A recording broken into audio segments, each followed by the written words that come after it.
Hindi ka pababayaan ng Panginoon. Ako po si Father Fiel Pareha at ito po ang ating segment, ang Daily Devotion, na kung saan tayo po ay magdarasal, magbabasa at magninilay kasama ng salita ng Diyos sa buong taon. Manalangin tayo. Sa ngalan ng Ama, ng Anak at ng Espiritu Santo. Amen. Halina, banal na Espiritu, liwanagan mo ang aming puso at isip nang maunawaan at maisabuhay namin ang iyong salita. Amen.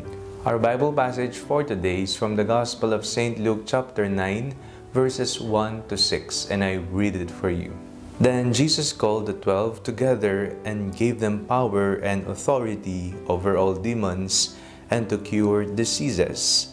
And he sent them out to proclaim the kingdom of God and to heal. He said to them, "Take nothing for your journey, no staff, no bag, no bread, nor money, not even an extra tunic. Whatever house you enter, stay there and live from there. Wherever they do not welcome you, as you are leaving that town, shake the dust off your feet as a testimony against them." They departed and went through the villages, bringing the good news and curing diseases everywhere. Naranasan niyo na po ba yung mga pagkakataon sa buhay na hindi mo alam? Nag-overthink ka na, di mo alam saan ka pupunta, wala ka nang mabunot, wala nang laman ang lalagyan niyo ng bigas, o kaya naman wala ka nang pambili ng ulam. Aba, may paparating na biyaya, may nag-aabot sa iyo ng ulam, mayroong nagpapahiram sa iyo, mayroong nagbibigay sa iyo ng iyong pangailangan. Mga ordinaryong pagkakataon sa buhay na makikita natin na talaga namang hindi tayo pinapabayaan ng Panginoon.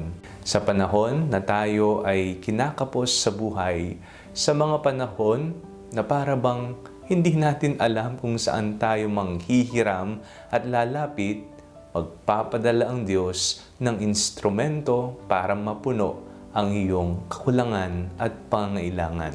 Ang ating pong binasang ebanghelyo sa araw na ito ay nagpapatunay po na kinakailangan nating manalig sa Diyos.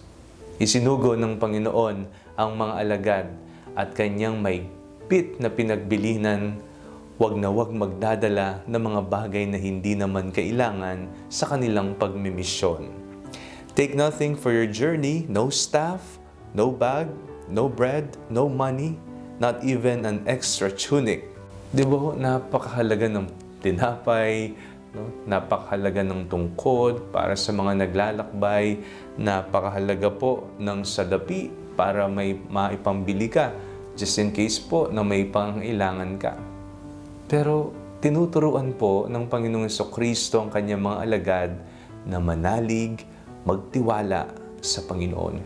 Ito rin po ang nais ituro sa atin ng Panginoon.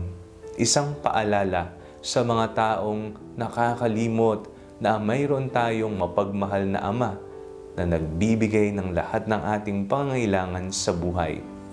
Nawa, mas lalo pong lumalim ang ating pananampalataya sa Kanya, higit lalo sa mga panahon na feel natin walang-wala tayo sa buhay.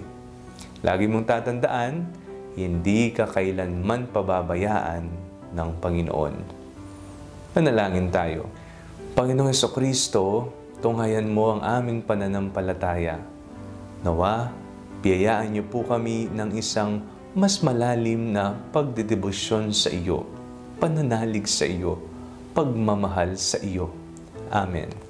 Sa ngalan ng Ama, ng Anak at ng Espiritu Santo. Amen. Huwag po ninyong kalimutang i-like ang video ito, mag-comment po kayo and share it with your family and friends. Ang Panalangin Bago Matulog ay may sariling Facebook page na po. Huwag niyo pong kakalimutang mag-like at mag-follow dito, and do not forget to subscribe to our YouTube channel.